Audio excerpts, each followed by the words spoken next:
Good morning, everyone. My name is Diana Schulach. I'm here with Family Focus Resource Center. Today, we are concluding our mini workshop series on IPPs.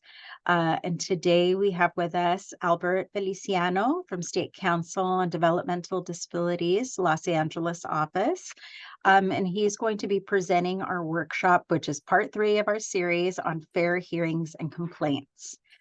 We will be recording this workshop, so we can post this on our YouTube channel, and I will post the link in the chat shortly so that everybody has access to that afterwards.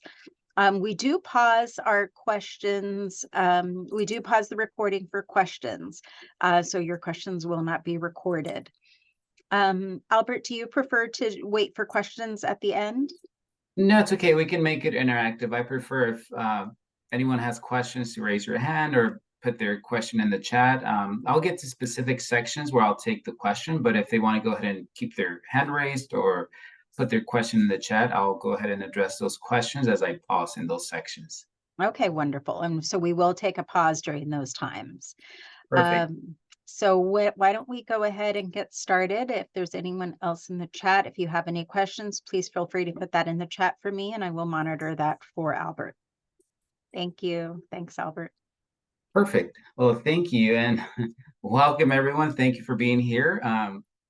As you may, if you look outside, we finally got fall weather, right? If you went outside this morning, it feels a little crisp, a little cool, which is great, right? I think we're ready for those summer. I mean, not summer. We're leaving summer for those fall sweaters and jackets. So again, welcome. Today's topic will be on 4731 complaints and the fair hearing process. Again, my name is Albert Feliciano. I am an advocate with the State Council on Developmental Disabilities, LA office. And I say LA office because we do have 12 regional offices across the state of California. I work for the LA office. And just a bit about myself, and then I'll mention a bit about the council and what we do. So I'll mention the council first and what we do. So the council, you may hear it as the council, SCDD, State Council on Developmental Disabilities. It's the same entity. So in essence, the State Council is established in both state and federal law, and we are an advocacy agency. So what we do as a state agency, our role as an advocacy agency, first of all, is to provide what we call technical assistance. And that's just a fancy term, government term, for answering questions. So let's say after this training, if you have any follow-up questions, I'll be providing my contact info. You can give me a call, send me an email. That would be considered technical assistance. It's just asking questions and us providing answers to your questions, providing additional resources, or connecting you with a resource in the community. Second, we provide these type of trainings. These trainings are free. So if you are part of a group or an agency that helps or works with individuals with disabilities and their families, we do provide these trainings to support groups or agencies. So again, you'll have my contact info. If you would like to receive a training from the State Council, do reach out to us. And lastly, we do work towards systemic change. What does that mean? That we impact laws and legislation that in some way or another affect the rights of individuals with disabilities, and that may be in a positive or negative way. So we either support the law or legislation or oppose it. And that's what we do as the State Council. And a bit about myself, I've been with the council for 2 years now, but prior to working with the council, I did work for a service provider for 10 years. So I did do direct service. I worked for an early start program. I worked with children 18 months to 3 years. I did work very closely with the families, providing the service, advocating for additional services through the regional center. And I did that for 10 years. And then 6 years, I worked for a regional center. I was there from 2015 to 2021.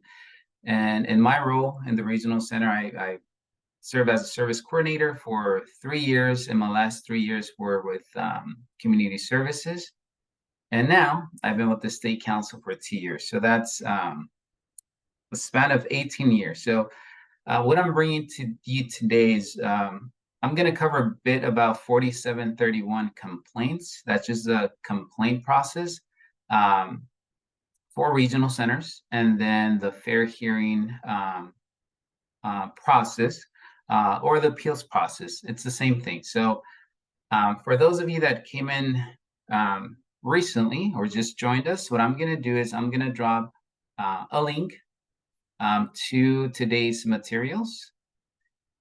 So it'll be in the chat momentarily. It's in the chat now. If you press that link, it'll take you to a Google Drive, which I'm going to share right now. And I apologize if you see me looking to the side, I have a double screen. So I'm just making sure that I'm sharing the correct screen. So if you press on that link, it should take you to, that's not the correct screen. I'm sorry. I thought I was sharing the screen too. On your screen, what do you guys see? Do you guys see the presentation, fair hearing, and 4731s? Yeah, we see Okay. the cover page. That's not what I want to share. I apologize for that. No worries. All right, there it is, screen 2. Okay, so this is the correct screen. So what you see there is the Google Drive. If you press on that link, it should take you to this Google Drive. And you'll see 3 different folders. The first 2 folders are the IPP strategies part 1 and part 2, which already passed.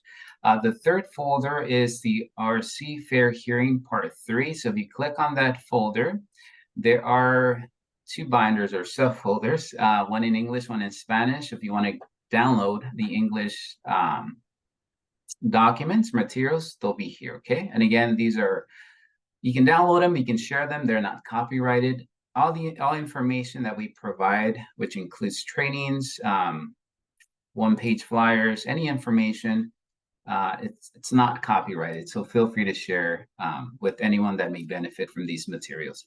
So I'm gonna stop sharing this for now, and now I'm gonna get to the actual training. So again, throughout this training, if you have any questions as I'm providing the information, please either raise your virtual hand, keep it up. Once I get to a specific section, I'm going to go ahead and pause, answer your questions, and I'll be tracking the chat just to make sure that I don't miss any comments or questions.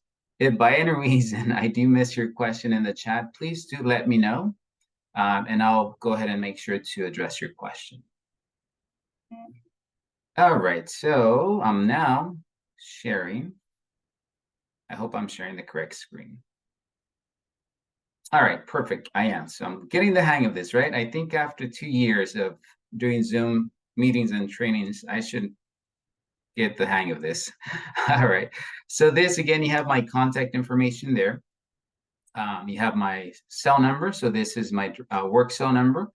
And I think at the end I have my email. If not, I can, actually, let me do that now. So I'm putting my email in the chat. I'll be honest with you, I answer quicker to emails than to phone calls. So it may take me about 24 hours or maybe 2 days to get back to your phone call, but an email I'll get to faster. Okay, so you have my email there. So again, what I'm going to cover is I'm going to start with 4731 complaints, and all of our materials, or at least the PowerPoint, should I say, are bilingual. So on the left-hand side of the presentation, you'll see the English part. On the right hand, the Spanish. So I'm not sure if anyone here is Spanish speaking, but if you prefer to follow along, just look at the right. So any agency, any state agency, any agency that receives even a penny of federal money or any money from the government has to have a complaint process. So regional centers receive, and sorry, I got distracted by the chat. Regional centers receive funding from the state, primarily DDS. So DDS, Department of Developmental Services, is the entity that oversees the regional centers. DDS receives money, funding, right, from the state. Monies are allocated in the state budget, which goes to DDS, and DDS funnels that money to regional centers. The amount that each regional center receives is based on the population of individuals for that regional center. So obviously, larger regional centers like Inland Regional Center will get a larger amount. Smaller regional centers will get a smaller amount, but it's funneled down by DDS, which oversees, supervises regional centers. Because regional centers receive funding from the government, they need to have a complaint process. So this process simply called the 4731 complaint process. Why 4731? It's the part of the law, part of the WIC code, the Welfare and Institutions Code, that speaks to the complaint process or defines and outlines the complaint process. It's just a section of that code. And often you'll hear it referenced as the Lanterman Act. The Lanterman Act is found within the Welfare and Institutions Code. It starts at section 4500, but the WIC code in itself is that's the law. The Lanterman Act you'll find within the WIC code, the Welfare and Institutions Code. So 4731, that's just a section that outlines the complaint process. So when should someone file 4731? So whenever you see a hyperlink, it just means that there's additional information there. So if you like and again, once you download this document, this is a hyperlink. So if you click on it, it should take you to that additional resource. Usually a 4731, as outlined in the law, is a violation of an individual's rights. Violation could be a violation, could be even if a violation or abuse is suspected. And again, that could be the regional center not following the law. For example, it was services were agreed upon at the IPP, right? But the regional center is delaying those services for whatever reason. So they're not being provided within an adequate amount of time. It could be a violation of rights. It could be the regional center within the Lanterman Act. There's a Bill of Rights, which defines what rights individuals with disabilities have. One of those, or at least one of those rights as it pertains to the actual IPP meeting, is that the individual or family, for a minor, has the right to record the meeting. Or an individual or family, if English is not their preferred language, has the right to request interpretation. So these are rights given to individuals with disabilities according to the Lanterman Act. Now, if there is a violation of those rights, then the individual or family, for a minor, can submit a 4731 complaint. Again, these complaints are for a violation of rights or if the regional center is not following the law. So what's indicated, and by the law I mean what's indicated, what's outlined in the Lanterman Act. Now, I mentioned regional center. It says regional centers here, but this also applies to service providers. So service providers are entities that are contracted by the regional center to provide services, whether it's a respite provider, whether it's an ABA provider, a day program, independent living services, supported living services, whatever the service may be, right? These are known as service providers. They are contracted. They are vendored. They're often called or referred to as vendors. So you may hear them as vendors or service providers. So let's say a 4731 could be filed against a service provider. It could be that the service provider is not providing the agreed upon amount of hours as outlined in the IPP, or it could be that there is a violation of rights, which might often be observed in the community or at a program or at a center. So these are occasions for 4731. There is a form which I'll be sharing with you. Well, let me do that now. So if you go, give me 1 second. It's either way. It's that form you'll find in the Google Drive that I share with you all. I thought I had it open. Let's see if I have it open. I don't have it open, but I do want to share with you the form so you become familiar with the form. This is the 4731 complaint form. So I'm going to stop sharing my screen for now. And let me get this form up. I apologize. I thought I had it ready, but I dropped it in the drive, but I didn't keep it open. So it's coming up in a few seconds.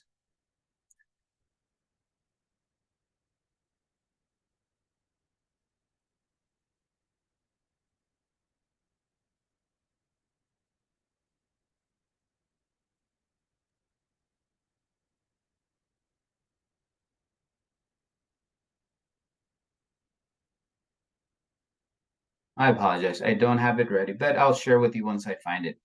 Again, so this 4731, and let me share my screen again. In the meantime, I'm going to go ahead and put in our YouTube channel where you can find all of this after. And since you have already downloaded all the paperwork, you can follow along with any of the workshops that we have that are part of the series. Perfect. Thank you.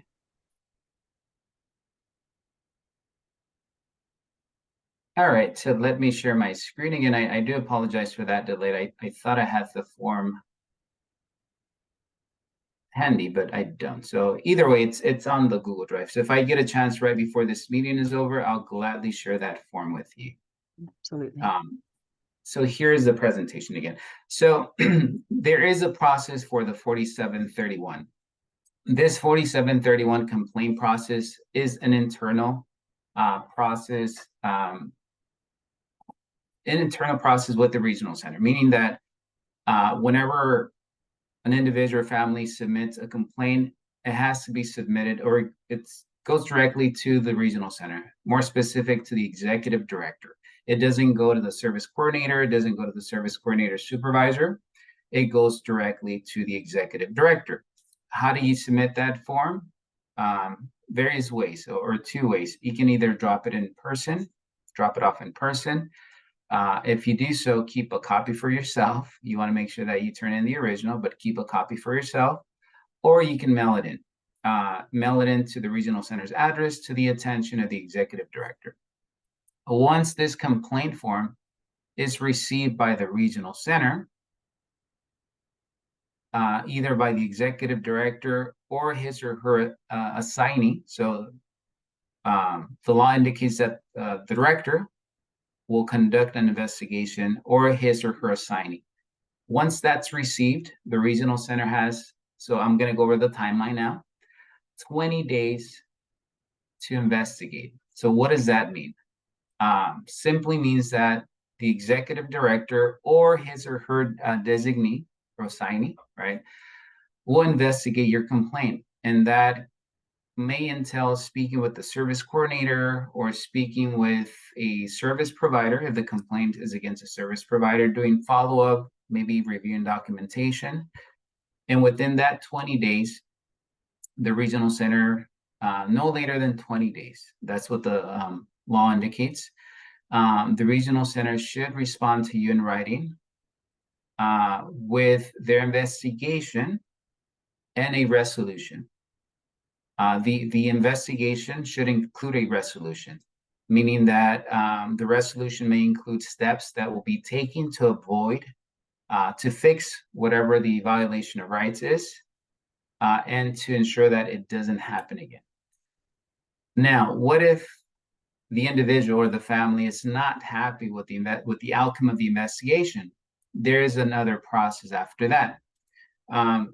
If the individual and or family is not happy with the outcome of the investigation, after receiving regional center's report, the individual and or family has 15 days, 15, to send this complaint to the director at DDS. Department of Developmental Services, which right now is Nancy Bargement. And that information would be in the letter.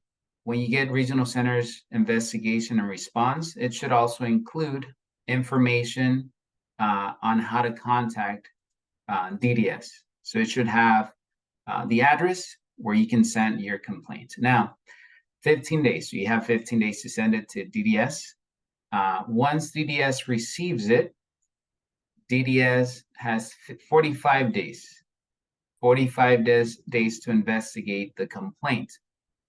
What does that entail? It may be contacting the regional center, speaking with the supervisor, or reviewing documentation. They have 45 days to do all that. And within those 45 days, or no later than 45 days, DDS should be getting back to, and let me stop sharing for this, I'm sorry. DDS should be getting back to the family or the individual with a proposed resolution. Now, what happens, right? If the individual and or family is not happy with the outcome of DDS's investigation? Well, there is another process, and that process includes contacting the Office of Disability Rights California, or DRC, and they can help you, or the and I apologize, I keep saying you. They can help the individual and or family. They may help you, or they may help the family follow up with DDS, or see what course of action can be taken after that final DDS investigation. So again, this is an internal investigation completed by the regional center, by DDS. The last step in this process would be if the individual and or family is not happy with the outcome, then reaching out to DRC.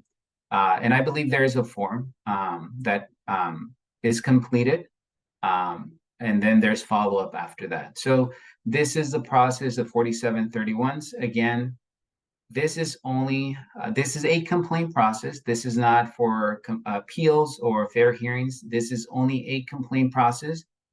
If there is a violation of rights, or if regional center or a service provider is not following the law. So at this, I don't see any raised hands. I don't see any questions in the chat, but I'm gonna ask this. If I don't get any questions, then I'll proceed to the next section on appeals, or the fair hearing process. So I'm gonna stop. I'm not sharing right now, but any questions? I don't see any raised hands, and I don't see any questions in the chat. Okay, so we'll continue recording. Perfect. All right, so now I'm going to cover the appeals process. So what I'm going to do is the presentation that you see, or at least that's included in the list of materials, has strategies for the appeals process. But what I want to cover today mostly, probably I won't get to that strategies part, but what I want to cover is updates to the appeals process. So as of July of 2022, there have been some updates to the appeals process. So I hope that some of you guys, or you guys here, have some knowledge of the appeals process. But either way, I'll do my best to explain what the updates are, what the differences are now with the updates to the appeals process. But again, if you have any questions, put it in the chat, raise your hand, let me know, and I'll continue. I'll do my best to ensure that it's clear and you understand those changes. And I do see one hand from Kim. So before I start with the appeals process, I'll go ahead and take your, and I'll share my screen. All right, so now let's get into the appeals process, also known as the fair hearing process. So fair hearings. Again, I mentioned that there's been updates to the appeals process, so that's what I want to focus on. If I get time, then I'll cover some strategies, but I do want to make these updates known to everyone, because they do impact, first of all, they impact the timeline for the appeals or the fair hearing. And there has been changes to the process in itself. So I'm going to highlight those changes, and I'm going to share on the screen a resource that we put together that highlights all those changes. So what you see here on the screen is those changes. So again, these changes, which started back in 2022, were updates to the appeals process, which you find in the Land Term Act. To be more specific, you'll find it on section 4700, 4700. And again, some of these changes went into effect as of June 30th of 2022, others October 1st, and all the changes went into effect as of March of this year. So what are those changes? I'll highlight those soon. But first, I want to cover the reasons for a fair hearing, okay? So there are three, which I'm going to highlight here. The first reason, these are primarily for denial of services, but primarily when it comes to requesting services, a new service, or the regional center is wanting to terminate or reduce the hours for a current service. So again, when it comes to services, we always encourage and highly recommend that an individual or family request services at the IPP meeting. Always, not through a phone call, not through an email.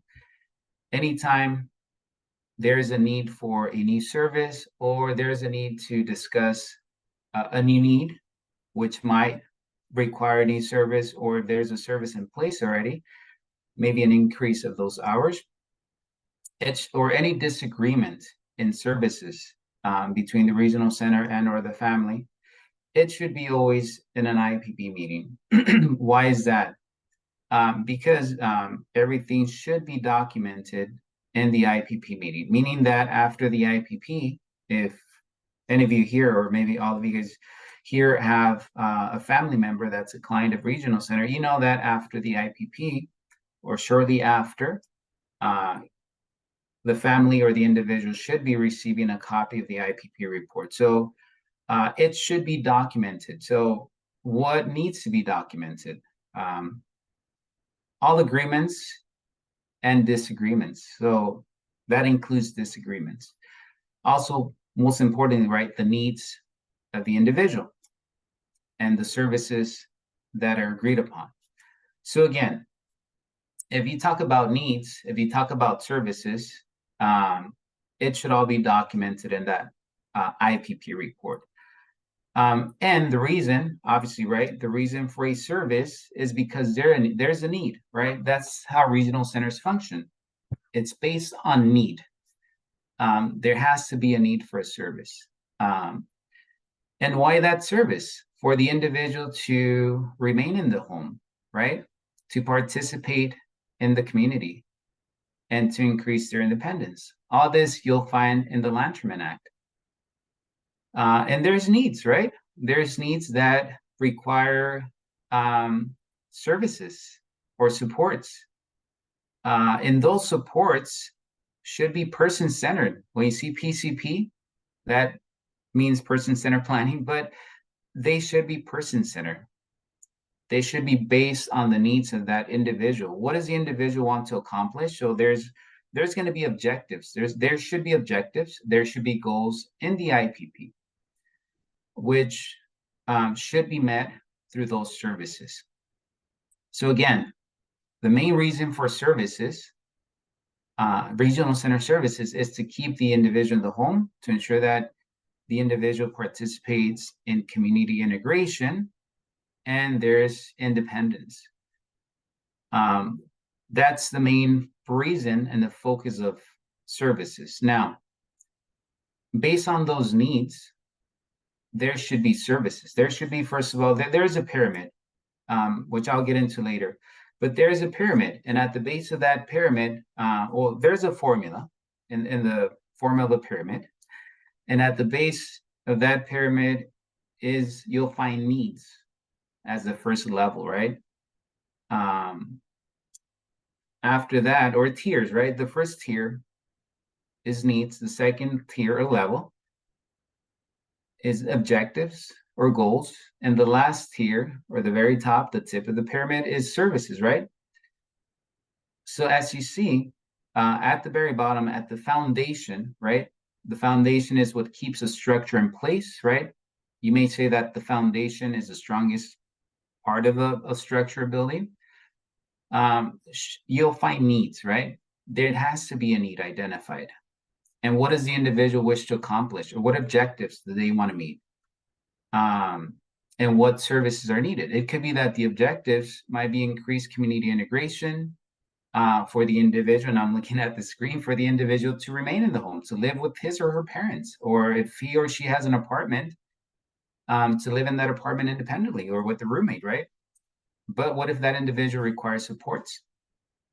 So for a need service, the second reason, maybe the regional center is trying to reduce or terminate current services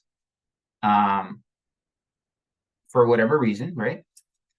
Or an individual or family is seeking regional center eligibility, and that individual or family is denied regional center eligibility.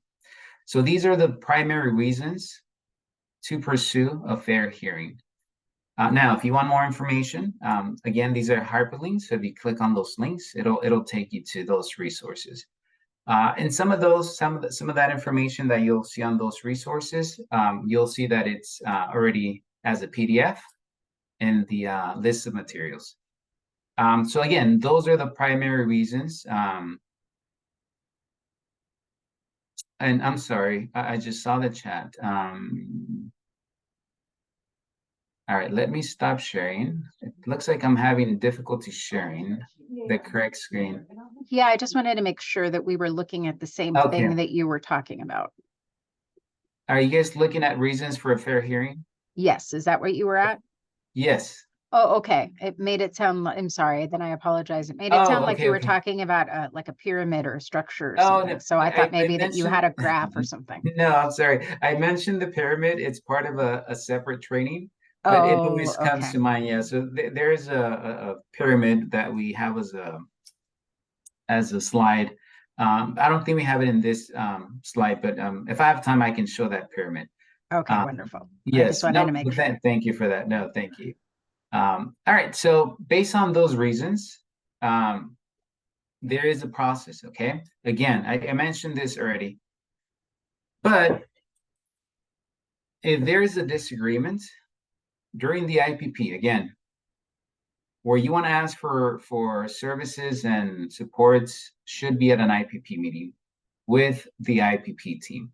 Now, again, everything should be recorded on the IPP document. Agreements, disagreements, needs of the individual, what services and supports the individual is receiving through a generic service. Generic services are those services found in the community, such as Medi-Cal, private insurance, a YMCA, a church.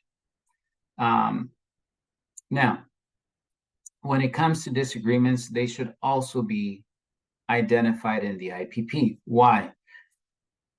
Because whoever goes through this fair hearing process may end up in front of a judge.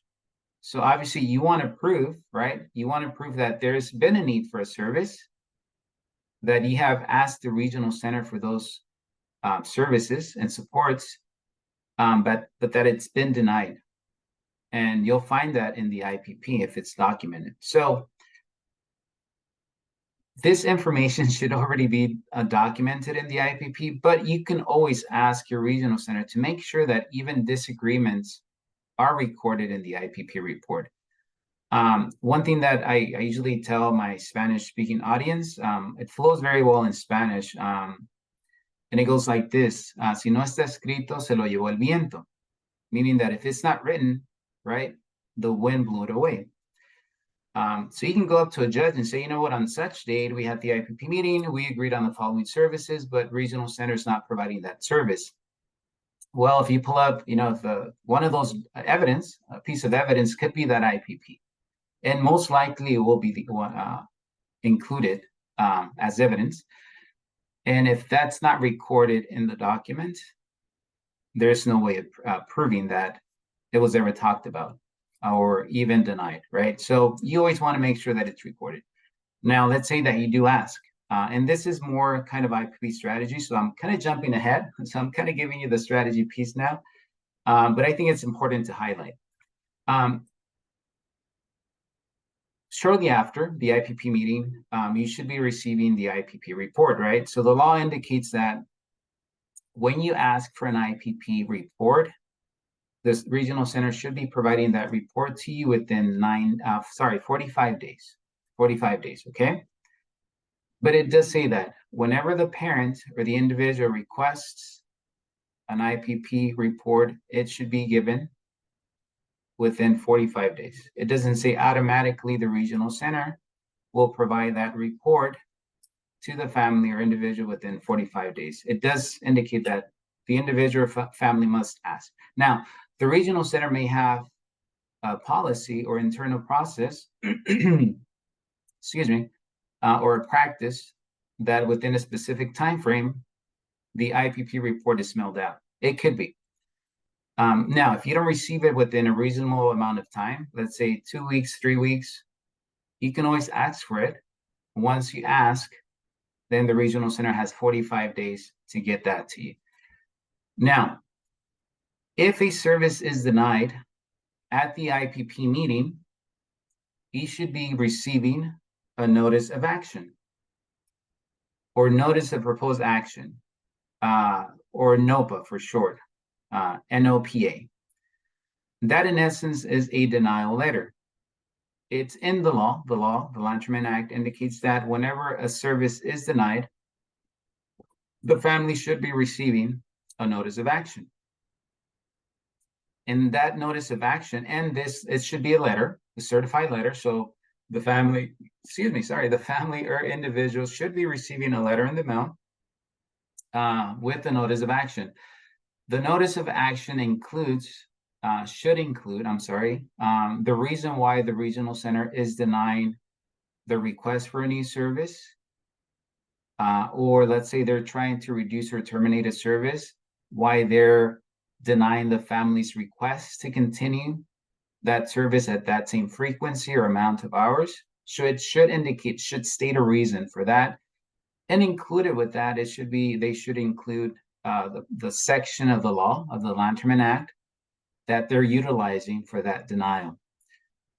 In addition, with that letter, notice of action, should be information on how the family can appeal regional center's denial. So the families or individuals' rights to appeal. Included in that letter should be a fair hearing request form. There should be a form. And you know what? These links are hyperactive. So if you click on that link,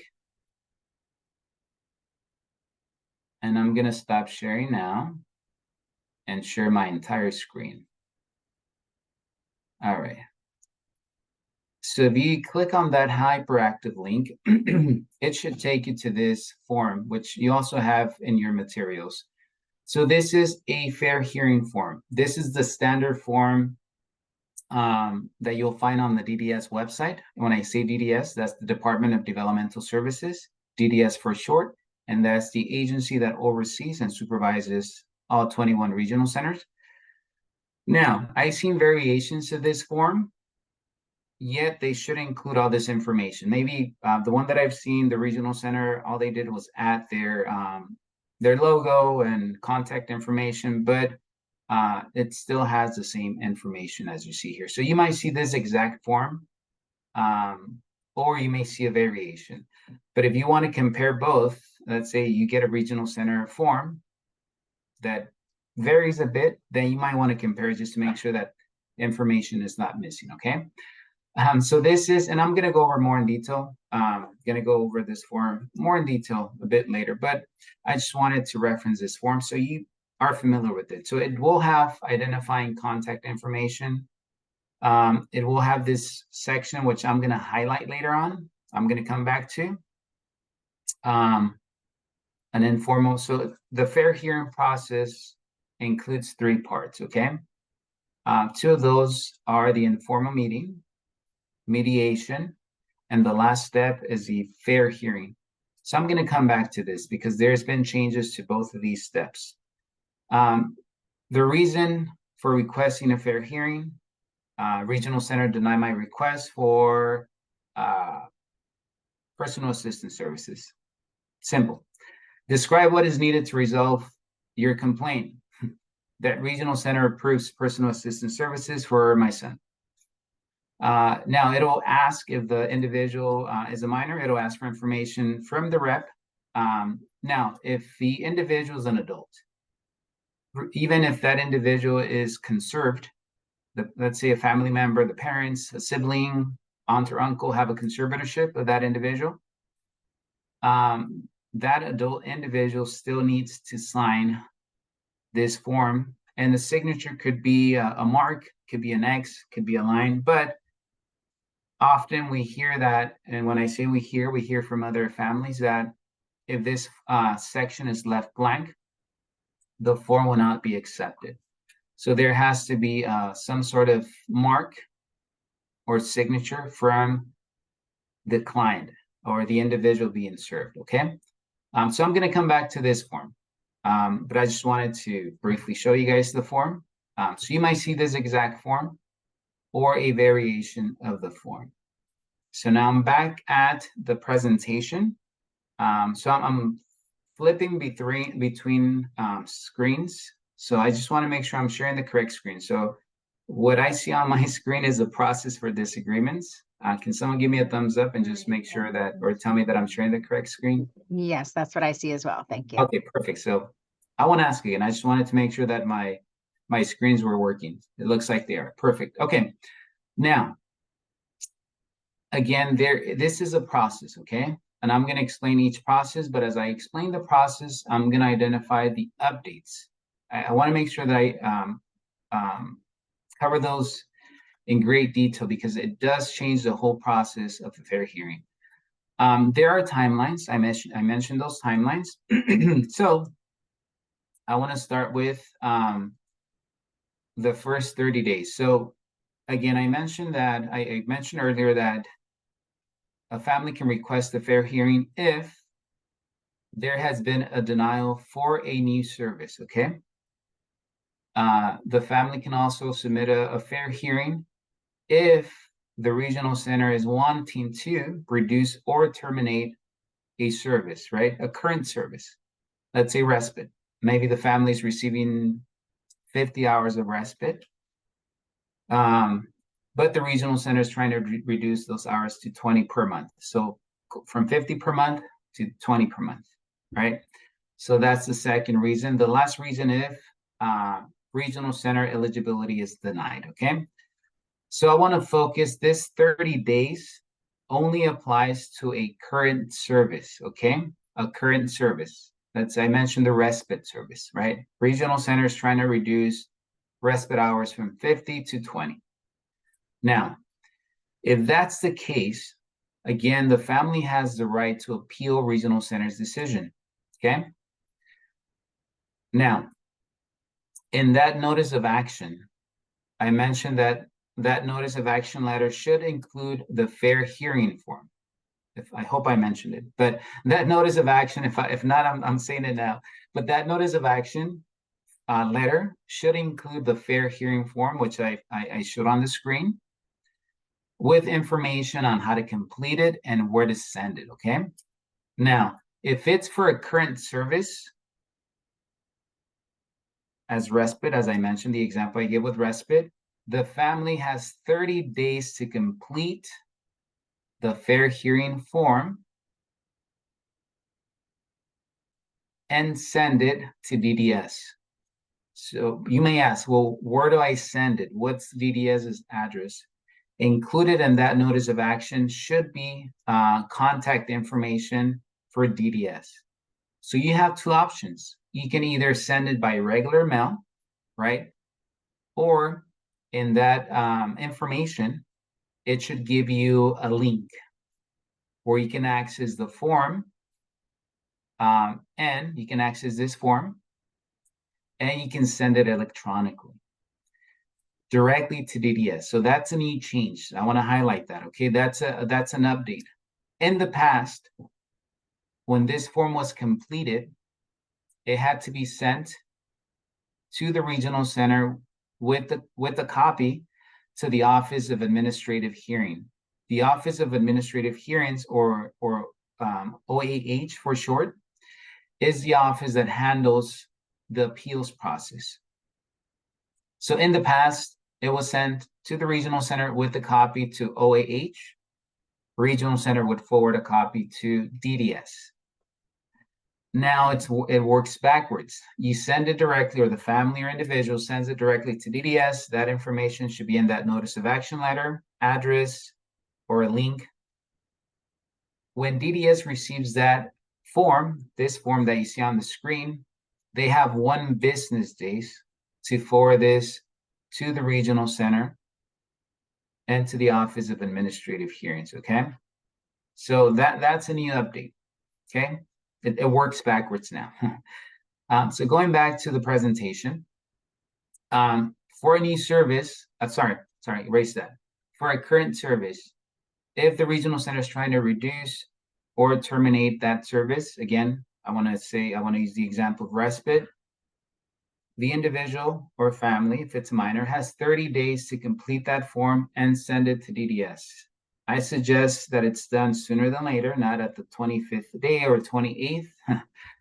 You want to ensure that it gets there within that 30 days. Why? Because it'll, you see here IPP pending. I'm not sure who here knows or is familiar with IPP pending, but along with that form, or in that form, you can actually write in, I'm requesting IPP pending. So what is IPP pending?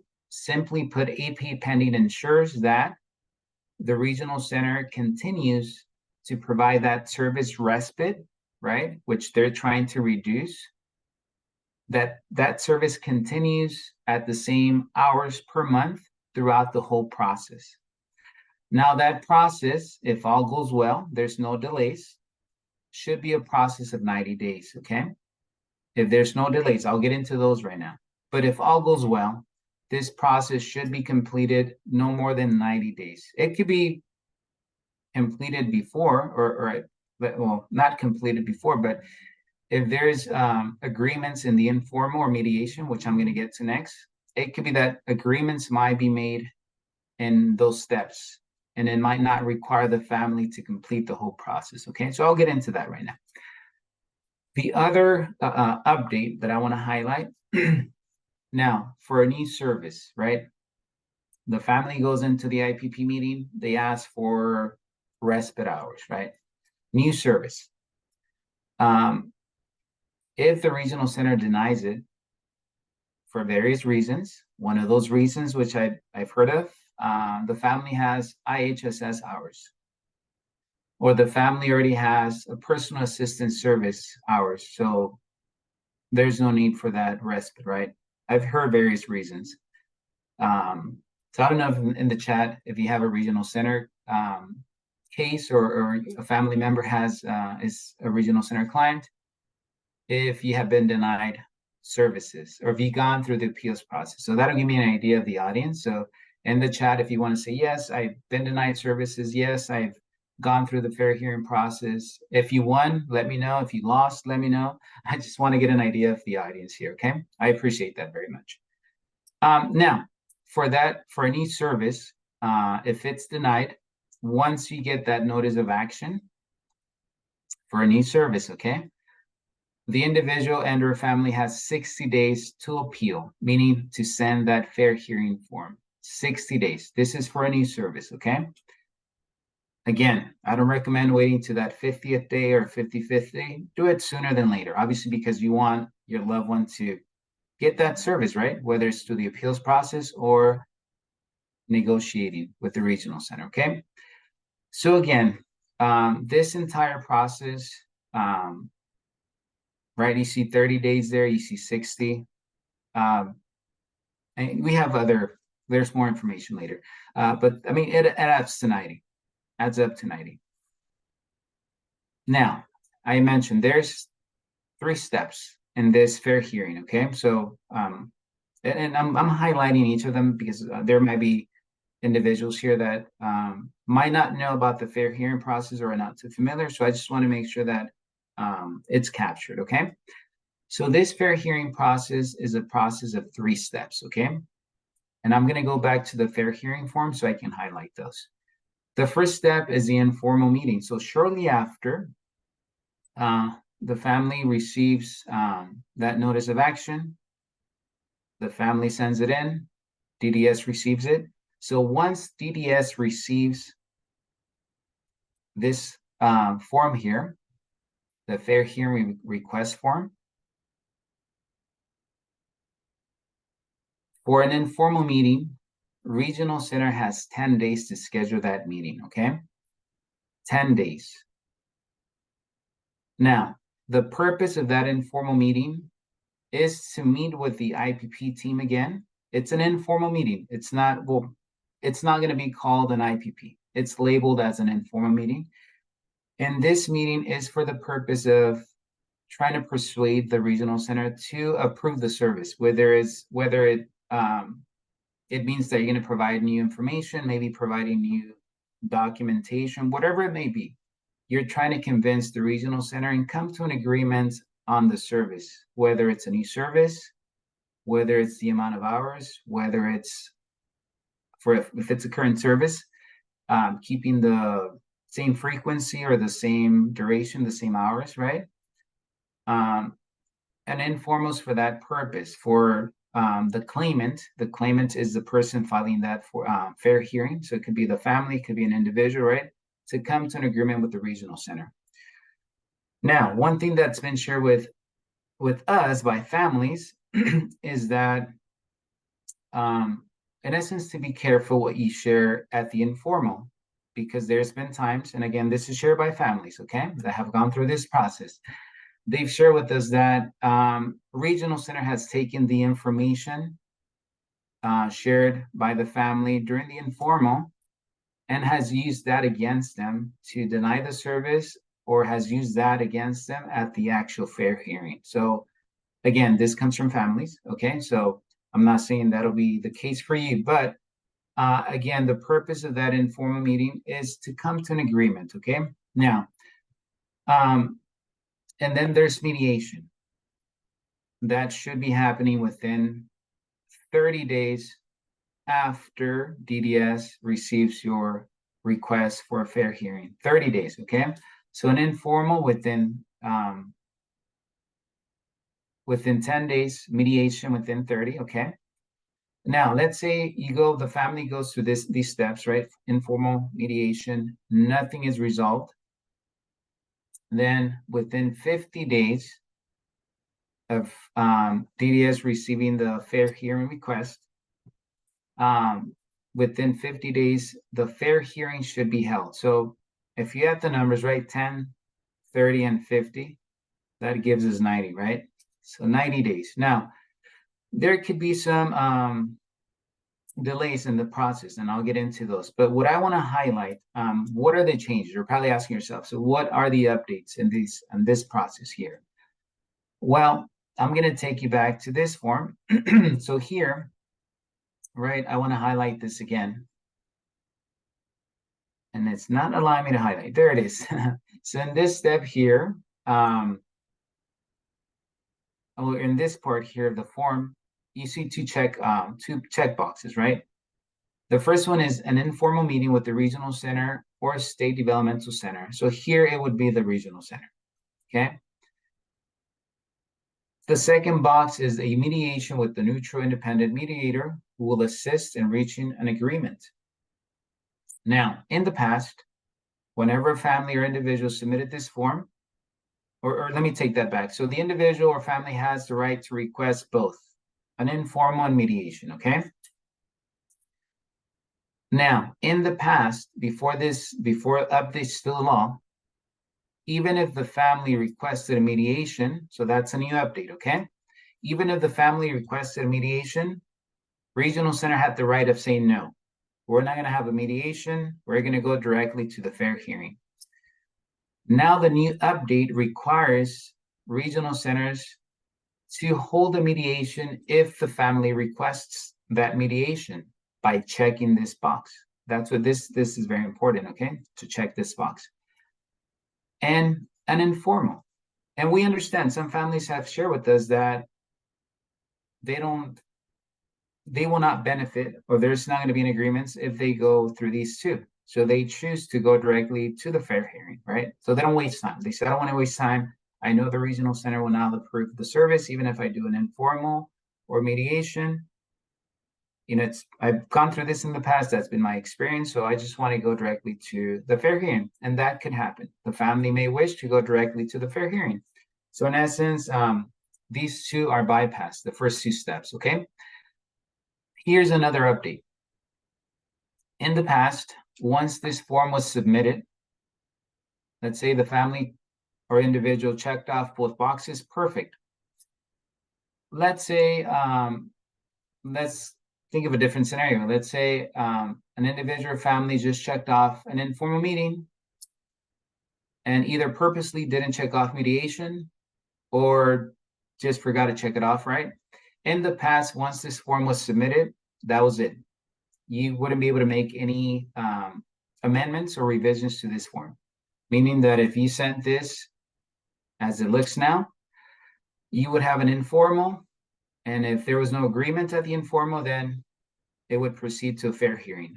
Now, with the update to the law, now the individual and or family is able to amend this form after it's submitted. Let's say a family decides to appeal, they complete this form, they just check off an informal meeting, send it off. Let's say 2 days later, they rethink it and say, well, you know what, I do want to go through mediation. They can always amend this form and resend it. There's a but in there. But if that happens, that could delay those 90 days, okay? In essence, once a family, let's say if a family or individual amends that form, resubmits it asking for a mediation, then they're waiving the right to those 90 days, okay? Just the time frame. So it might be 100 days or 120 days, okay? But it could be done, okay? But that may cause, and there's a term for it, a continuance, okay? That may cause a continuance. And speaking about continuance, and I'm tracking the chat, and I don't see any raised hands, okay? So if you have any questions, again, feel free to put it in the chat, put a comment in the chat, or raise your hand.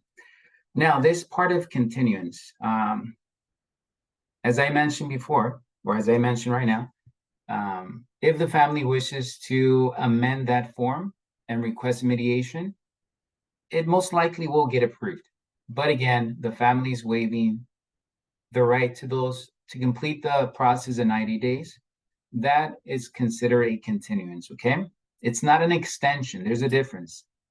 It just simply means that it'll be continued for 120 days or, past those 90 days. Now, one thing that changed, and here's another update, okay? So here's another update. In the past, before updates to the law,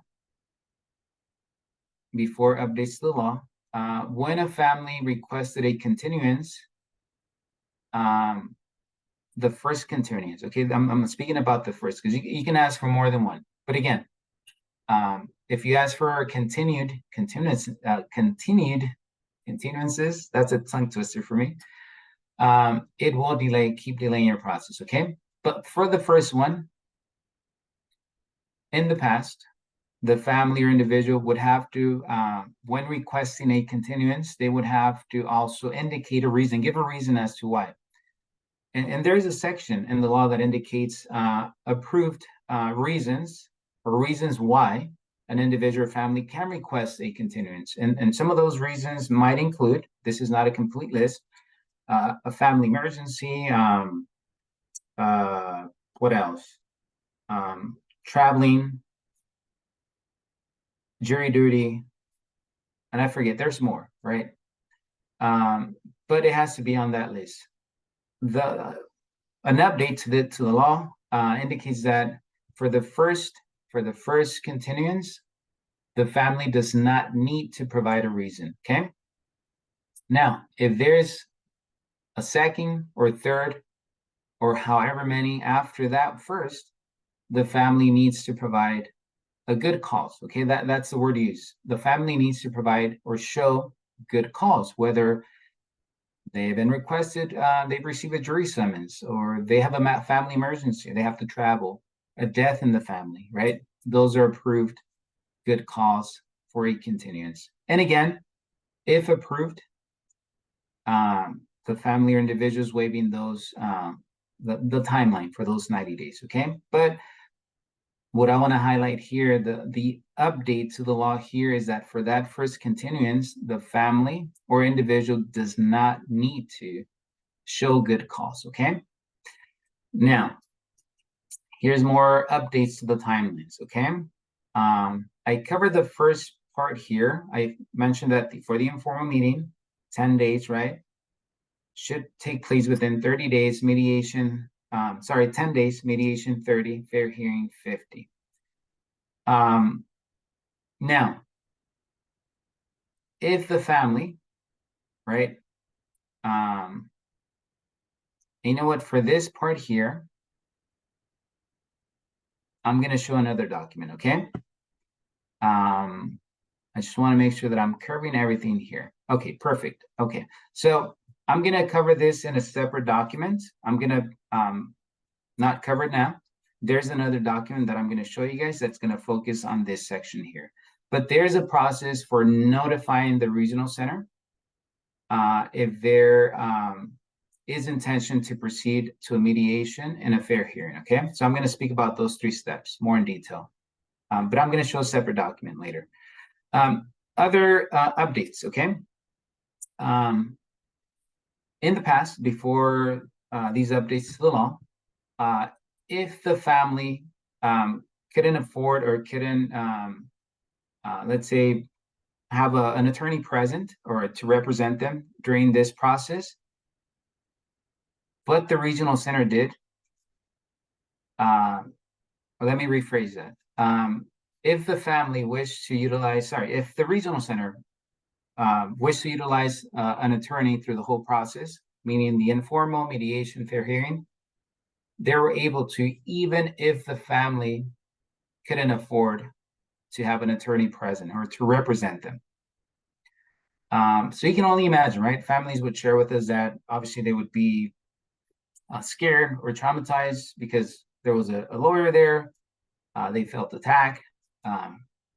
You can fill in the blanks if you've gone through this process and you know, the regional center had an attorney present. But now with the change in this process, the law, so these changes to the appeals process, in essence, is a change to the law.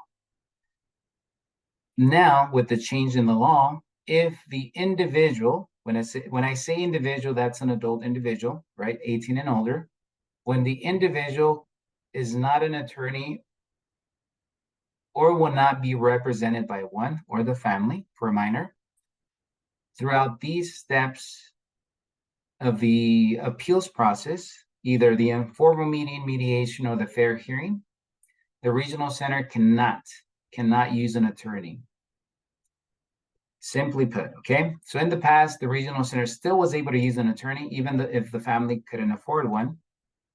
But now with the change in the law, if the individual is not an attorney or will not be represented by an attorney, then the regional center cannot utilize the services of an attorney throughout the 3 steps, okay? Throughout this whole process. So that's an update. And I believe that's a great victory for families, right?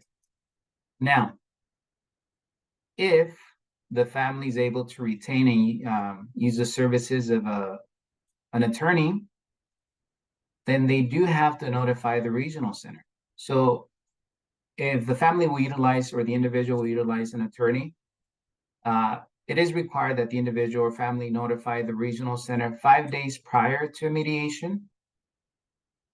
It doesn't indicate anything about the informal meeting, but 5 days prior to mediation or 15 days prior to the actual fair hearing, okay? Again, these are updates to the law.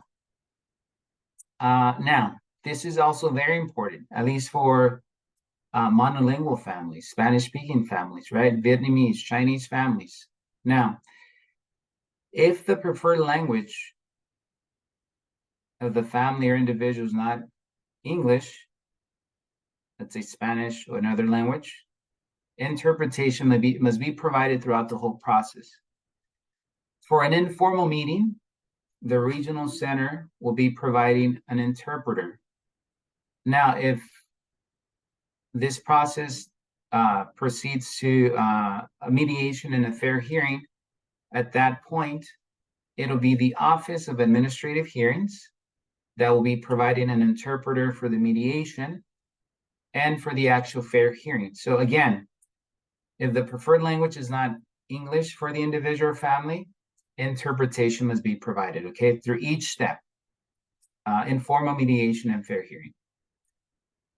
Along the lines, any notifications and materials, any written notifications, anything that's written, any agreements, any notification must be in the claimant, so the individual or family, preferred language. So you may ask, well, how does the regional center know what my preferred language is or what the preferred language of the family is? Very simple. One of the updates in this process, another update in the law, is that at an IPP or another programming meeting,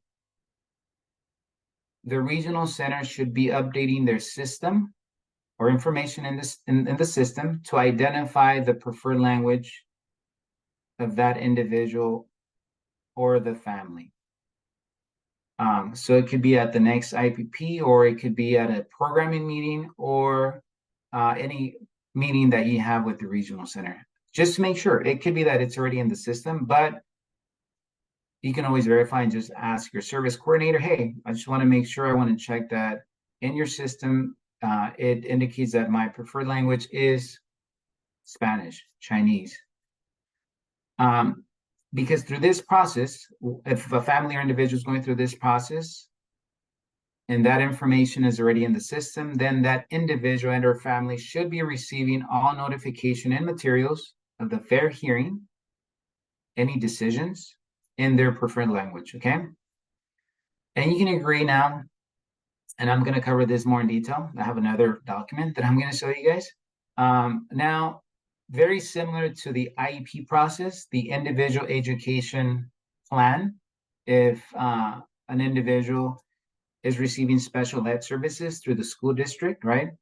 Very similar process. Now, in this IPP, the individual program plan, now the individual and or family can agree to all or partial solutions or agreements of the informal meeting. Remember, the informal is the first step.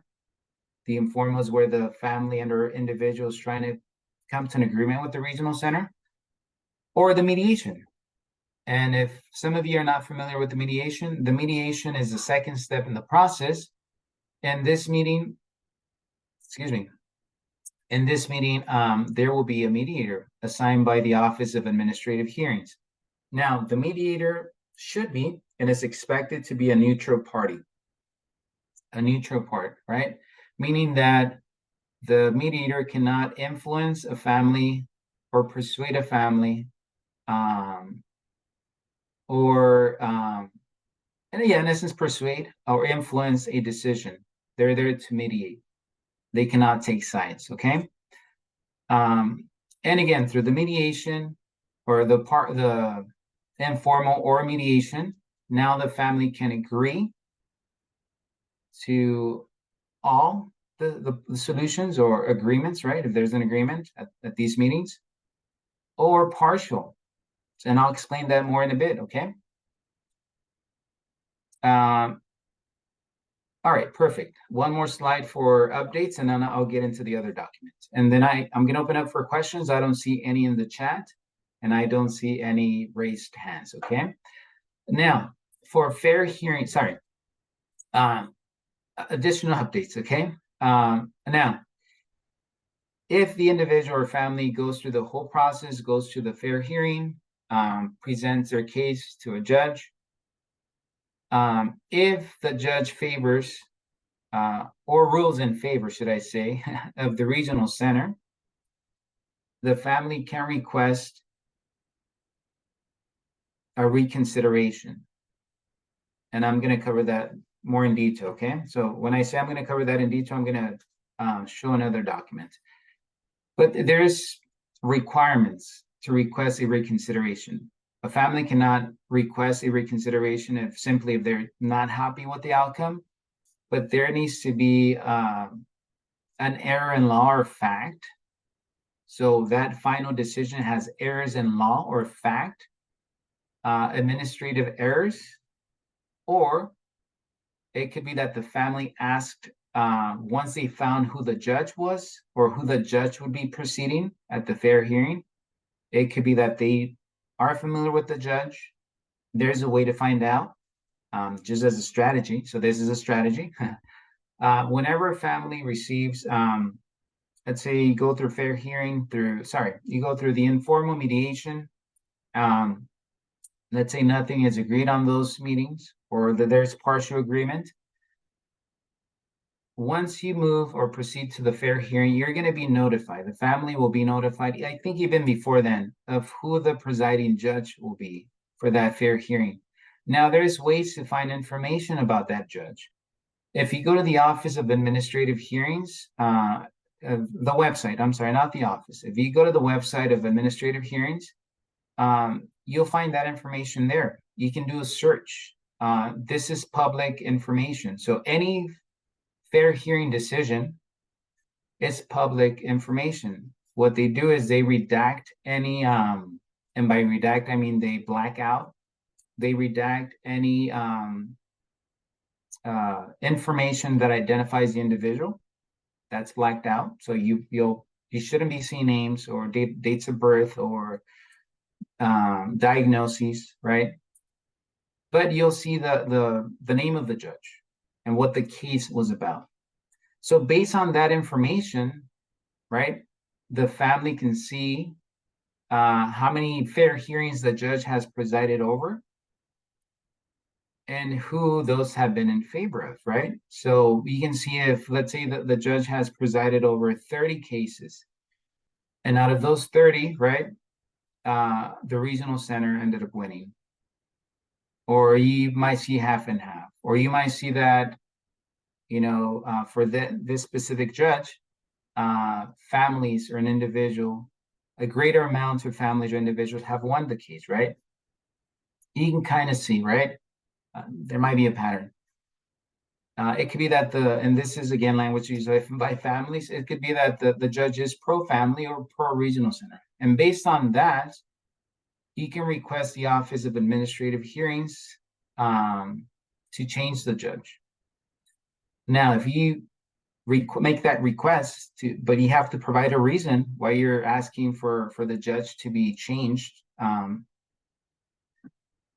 if that doesn't happen, let's say if you make the request and the judge does not excuse themselves from that case or remove themselves from that case, and still proceeds with the case, at the end, that's another reason for reconsideration, because you asked for that judge to remove themselves from the case. You asked the Office of Administrative Hearings to remove that judge, and it wasn't done, okay? So again, here, it's a correction of mistake or law, a mistake of fact or law, right? Now, there's also a timeline for this.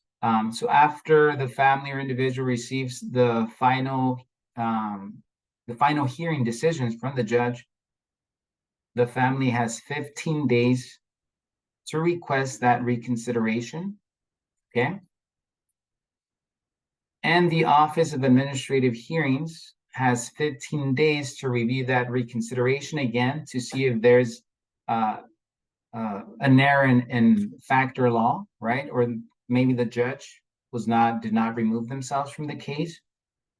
If that exists, then a final decision shall be implemented. Well, within 30 days, the family should hear back. And that final, so this next update is very important. So the final decision or reconsideration shall be implemented as soon as practicable, but no later than 30 days. What does that mean? That after the final hearing, right? Even if there's a reconsideration, which I spoke to previously, that final decision should be implemented as soon as practical or as soon as possible, but no later than 30 days. Why this change in the law?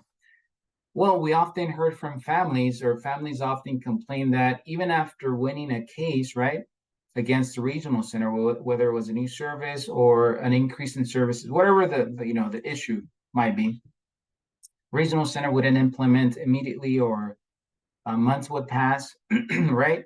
And the family or individual still did not receive the service. So now, right, this is accountability for the regional center, where they have to, sooner than practical, as soon as practical, right, but no later than 30 days, implement that decision or give that service, okay? So I'm gonna pause here. I do want to review the other document that I keep referencing, but before that, I'm going to stop sharing my screen. And I know I give a lot of information, so I'm going to open up for questions now. So you can put your question in the chat, or feel free to raise your hand, okay? So I'll pause here and take questions.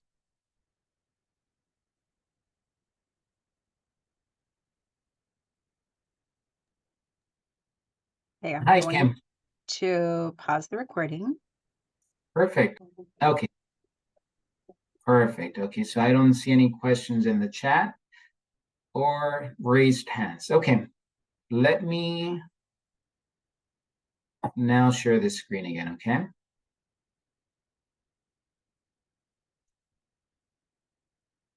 Okay, perfect. So again, this document highlights all the changes that I covered, maybe more than what I covered, okay?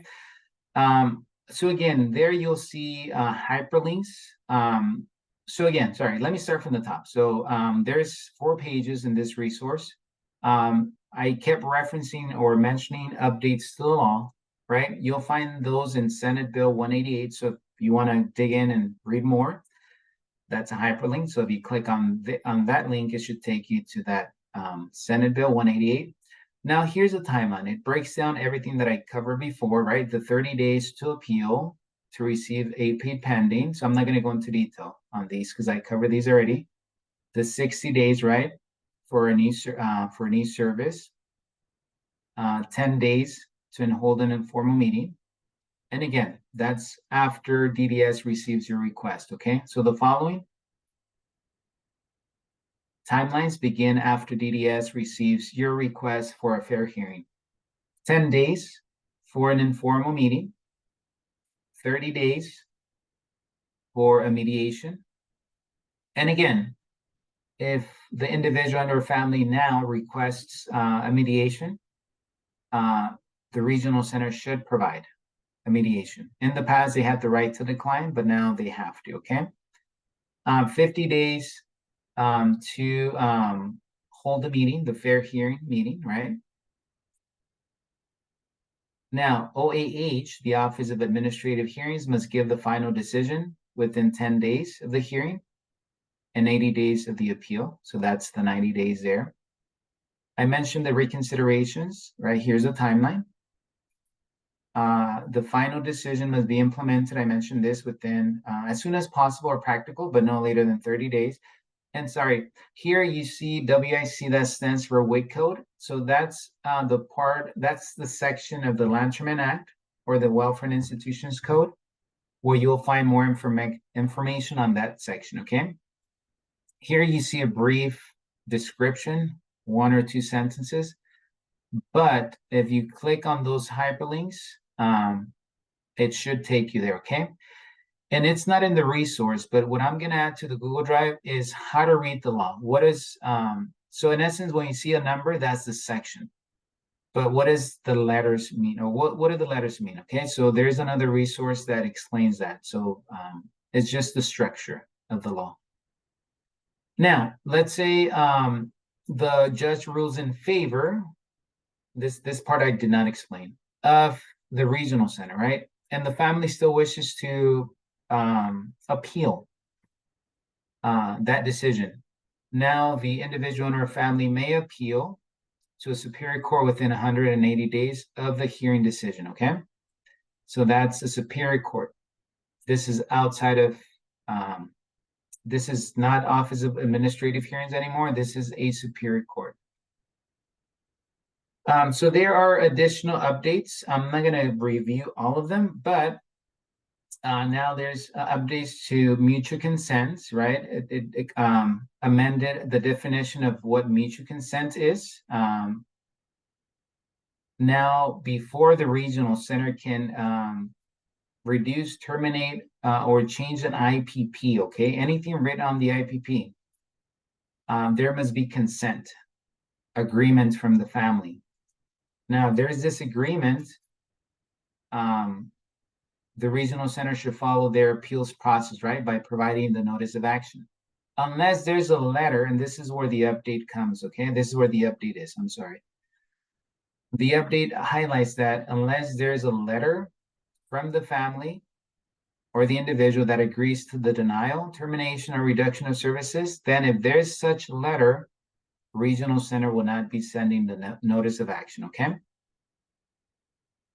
If there's a letter that indicates that the family or individual is agrees to the denial, termination, or reduction, the regional center would not provide a notice of action, and there will not be an appeals process, okay? Because there's mutual consent. Now here, it explains what adequate notice is, and it indicates what should be indicated in the notice, and that notice, okay? So again, for a current service, okay, I explained the difference between, yes, you have that document, Kim. It's in the link that I provided in the chat, okay? It's in there. Yes, so this is what needs to be in that notice. Now, for a current service, let's say, sorry, I'm gonna use you, Kim. Let's say Kim is receiving 50 hours of respite, and before the IPP meeting, Kim receives a letter from the regional center indicating that effective December 1st of 2023, respite service will be reduced from 50 to 20 hours. If Kim receives such letter, she must receive adequate notice, whether it's standard mail, certified mail, or email, as Kim indicated that, now, here's another update. Now at the IPP or programming meeting, you can inform the regional center of how you wish to receive notifications. Not only that apply to the fair hearing, but just any notifications, okay? Any. You can request to receive those either regular mail, certified mail, or email, okay? So whatever Kim requested, let's say she gets a certified mail, if the regional center is trying to reduce that service, notice must be sent at least 30 days before changes are made. Now, those changes may not even take effect if Kim appeals or if the individual appeals and goes through the fair hearing. Again, if it goes to a fair hearing, because this is a current service, right? If the family or individual submits that request within 30 days to DDS, they can request the 8-pay pending, right? Meaning that the service will continue the same hours, same duration, same frequency throughout the whole process, okay? So this is what you will find in that letter. I'm not going to read all of these, but this is what should be in a notice of action, okay, or adequate notice. This here explains written notifications, which I explain now, right? But here you have specific sections of the law, okay? So in all these sections, it indicates that for all those notifications, the individual or family must receive that information in their preferred language. I spoke about interpreter. So the new update just it doesn't amend, but it gives additional information. It describes what an interpreter must be, right? So it's there. Claimant options to the appeal process. I cover this about requesting parts of the process. So you can now change your request later, right? To select parts of the process you didn't choose before. Appeals requests, I cover this. Now they go directly to DDS, not the regional center. I cover this, decisions about the informal meeting, decisions about mediation, mandatory mediation, I cover that as well. Attendance of attorneys in the appeal process, I cover that as well, but there's more information here in the section of the WIC code if you want to go there. The right to ask the judge to be disqualified. So that's the correct word, disqualify, not removed, but disqualify, right? So now, in the law, it indicates that the regional center must tell the family or individual about their right. So this is a right?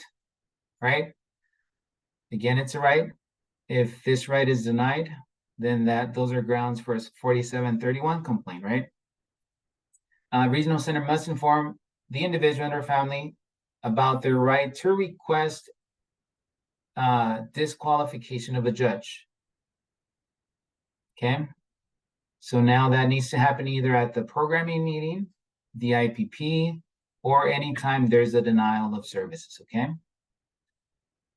Standard information packet just indicates this is new to the law, that there must be a standard packet, and that packet should be given to families or individuals at the IPP meeting. So 2 things here: information for a judge to be disqualified and information about the appeals process should now be part of the IPP meeting and the packet, okay?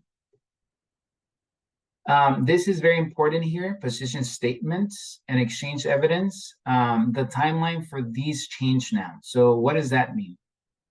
Now the regional center must give the individual and or family, and I apologize, I'm looking to the side because I have a separate screen, must give their position statement 2 business days before the hearing in the preferred language of the individual or family, okay? Before updates to the law, it was 5 days, okay? Now it's 2. And that position statement must summarize the following, right? The regional center cannot provide, the regional center must give a copy of the family in the preferred language in 2 days. Now, same thing from the family or individual.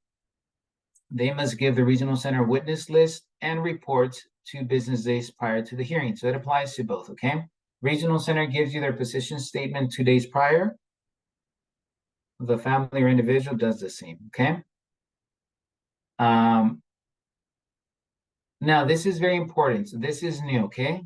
Now, in the past, or now, should I say, even now, the hearing office, and that's the Office of Administrative Hearings, may prohibit testimony or a witness or the introduction of documents not previously disclosed, meaning they were not submitted within those 2 days to the hearing office, okay? So if that's the case, the Office of Administrative Hearings has the right to prohibit any need testimony or witnesses, okay? Now, this is the change here.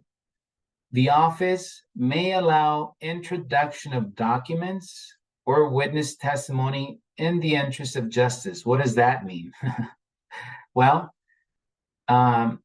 if you don't have an attorney, or the individual does have an attorney, right, or the family, and they fail to disclose any testimony or documents the hearing office may consider, it's not guaranteed, okay, may consider the individual's understanding of the requirements, disability factors that made it difficult for that person or individual or family to comply with the rule. And they must consider the impact of excluding that testimony, okay? So that's new. I mentioned reconsiderations, DDS director's delegation of, I didn't cover this, but what this means here, if you see this, there will be some decisions, what I've heard, and I'll explain a bit right now, but there are some decisions where DDS may accept that proposed decision from the Office of Administrative Hearings, or they may issue a new final decision. It's my understanding that DDS will do that if an individual moves out of state. Let's say, because regional centers only apply to California. California is the only state that has regional centers and the regional center system. Other states don't. So let's say an individual moves to Arizona, and that individual wishes to continue receiving requests, the regional center to continue funding for services, regional center denies based on the law. And let's say DD, through the whole hearing process, right? OAH may side on the on the side of the family, right? May say regional center, yes, you have to prove this service out of state. Well, in that case, DDS may issue a new final decision because, again, this is state funding, state of California funding, right? So if the individual moves out of state, he's no longer residing within California. So in those cases, DDS will chime in, okay? So that's it for this document. And that's it for the update. So now I do want to open up for questions, if there's any questions. Or any comments. If there's no question and comments, again, you'll find the information, what I covered today, and additional resources in that link, which I'm going to repost in the chat right now. You'll have it there. You also have my contact information. Before anyone leaves, please, if you guys can stick around, we're going to launch a poll right now. So if you guys can please complete the poll, answer those questions on the poll, I would greatly appreciate it. It just gives me feedback, gives us feedback, and some of this information we do report to the state. So please, if you can stick around for a few minutes, complete that poll. It's simple as clicking yes or no and then submitting at the end, okay? So Albert, I don't see any questions, so I'm going ahead and I'm going to stop the recording at this point. Okay. Was there anything else that was going to be presented? No, just that. I wanted to just highlight those updates to the law. Again, the actual presentation has strategies. I cover some of those during the training, but if people want to know more about strategies, they can read the rest of the PowerPoint. Perfect. All right. So I'm going to conclude our recording here. Thank you.